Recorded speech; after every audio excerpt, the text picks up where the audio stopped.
One of the most reliable indicators of a regime's moral character lies not in its stated objectives, which are invariably dressed in the borrowed finery of patriotism and necessity, but in the quality of the persons it attracts to carry out its darker purposes.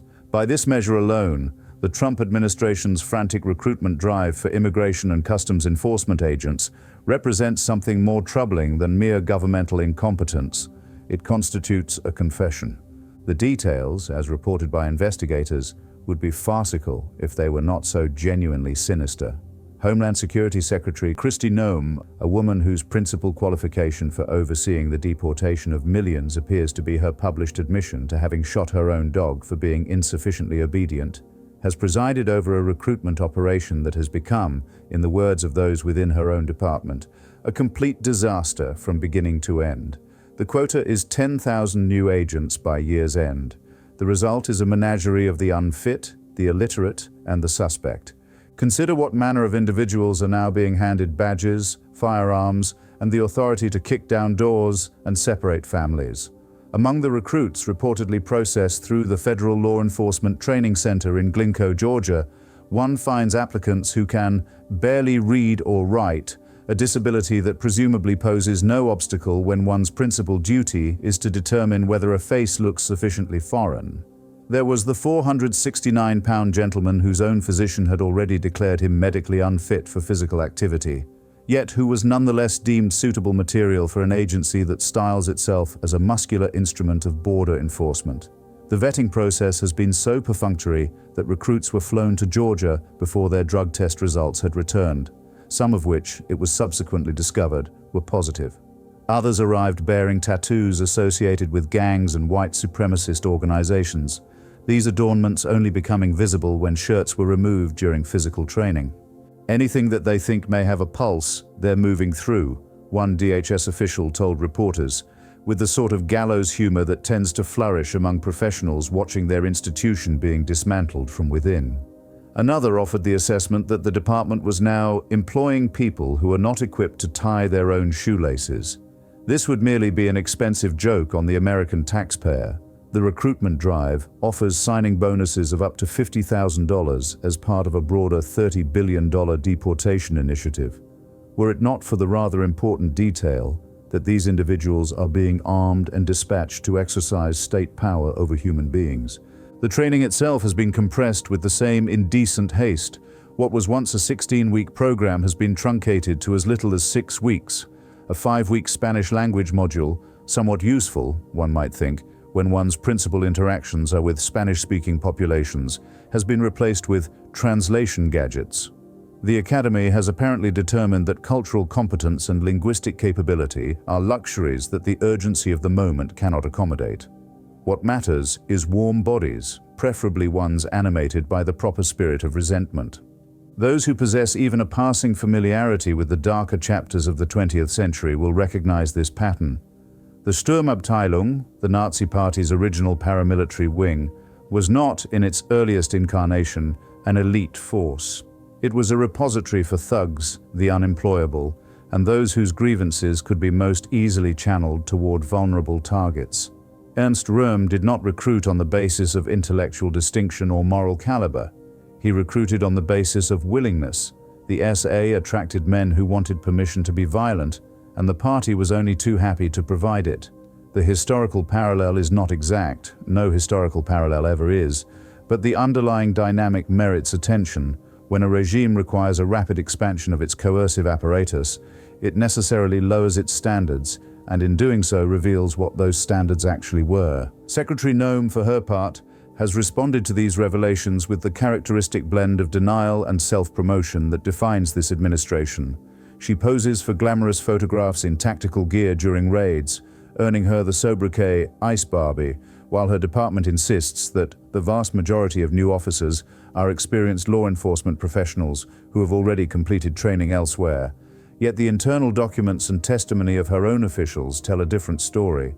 Internal records show 584 recruits have washed out since July, while only 558 have graduated, with roughly 620 still in the pipeline.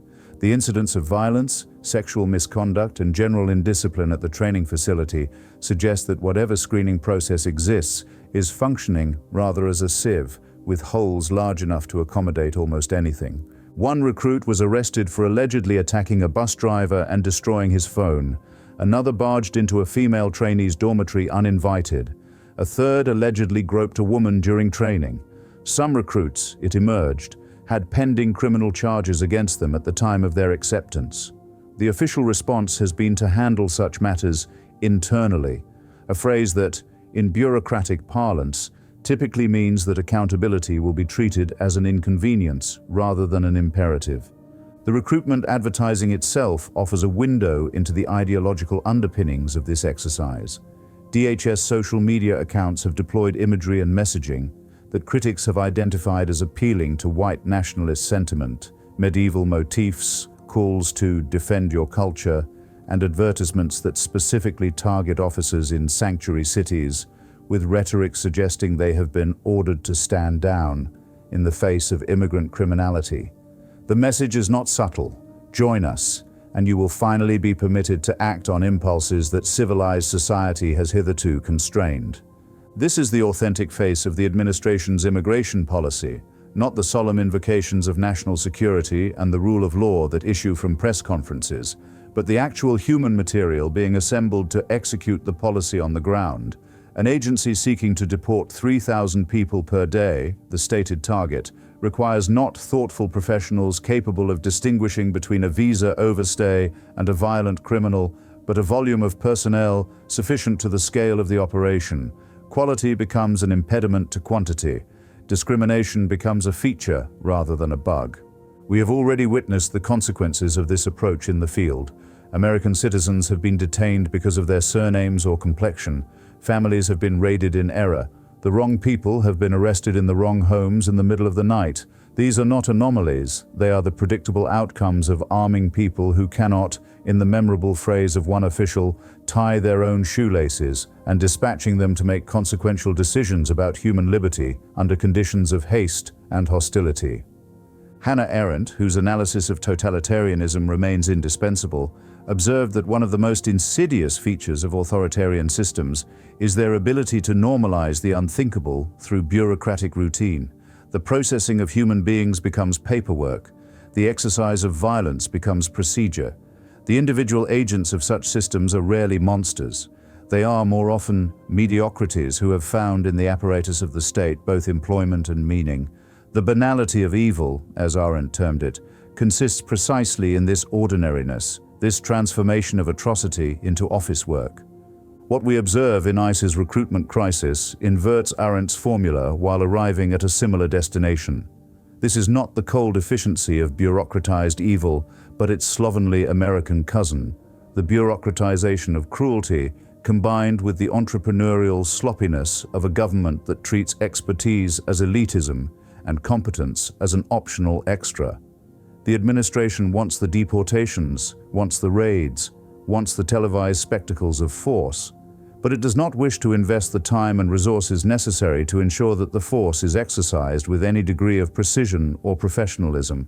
Whether by design or mere indifference, the effect is the same. A professional deportation apparatus might develop institutional qualms, might insist upon protocols and documentation, might balk at manifestly unlawful orders.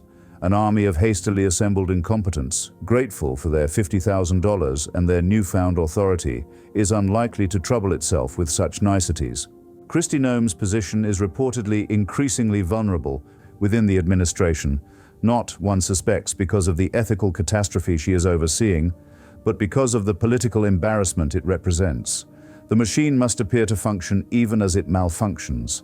The quota must be met even as the quality of those meeting it approaches self-parody. This is the logic of the operation. The number matters more than the outcome, the appearance of strength more than its substance. The mistakes being made here will be paid for not by those who made them, but by the families torn apart, the citizens wrongly detained, the communities terrorized by agents whose incompetence is matched only by their impunity. The lesson of history is clear and unambiguous. When a state begins to recruit its enforcement apparatus from the ranks of the marginal, the resentful, and the unqualified, it does so because its objectives cannot withstand the scrutiny of competent professionals. It does so because what it intends cannot be done well, only done. The Trump administration's ICE recruitment drive is not a failure of management. It is a revelation of purpose. They are building exactly the force they require, and we should believe them. The carnival continues, the clowns multiply, and somewhere in Georgia, recruits who cannot pass a fitness test or a drug screening are being handed the authority to determine who belongs in America and who does not. This is not a drill. This is not a rehearsal. This is the banality of cruelty dressed in tactical gear and offering a $50,000 signing bonus to anyone willing to participate. History as usual is watching, and history as usual is taking notes.